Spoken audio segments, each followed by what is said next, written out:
Video हेर्नुहुने महानुभावहरुमा नमस्कार, अभिवादन, जय मौरी, जय किसान। म सङ्खुवासभा जिल्लाको चैनपुर नगरपालिका वडा नम्बर 3 को कार्तिके भन्ने स्थानमा मैले नवयुग कृषि तथा पशुपक्षी फार्म विधिवत रूपमा 2074 सालमा दर्ता गरी विधिवत रूपमा पशुपक्षी र पछिल्लो समय मैले व्यावसायिक हिसाबले पशु र पंक्षीलाई छोडेर यो कीट वा मौरी खेतीतर्फ लागे। यहाँ मैले सङ्घर्षका चरणहरूमा धेरै सङ्घर्षहरू गरियो। रातका 11 देखि 12 बजेसम्म घरभन्दा टाढाका 3 घण्टासम्मका बाटोहरूमा रातको 11 देखि 12 बजेसम्म पनि मैले एक्लै आफ्ना यात्राहरू र पेशा गर्नका निम्ति देखाएको उत्साह रुचि मलाई पनि आज अचम्म लाग्छ र आज म सम्झन्छु।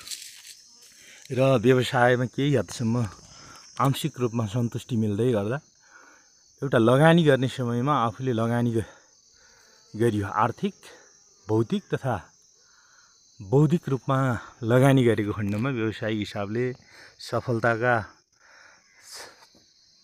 शिखरहरूमा चढ्नका निम्ति ती लगानीहरू महत्त्वपूर्ण हुने रहेछ भन्ने कुरालाई मैले ठानेको छु।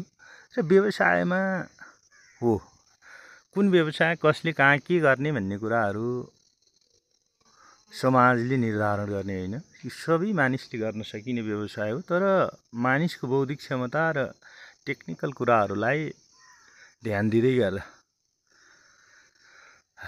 राम्रै सफलताहरू हुन सक्छ भन्ने कुरा मलाई लागेको छ। म विगतमा विभिन्न शैक्षिक क्षेत्रमा रहेर शिक्षण पेशामा आबद्ध रहेँ। करिब 3 वर्ष GIZ र हेल्बटान्स अन्तर्गतका प्रोजेक्टहरूमा काम गरेँ र देशका करिब लगभग 55 देखि 60 जिल्लामा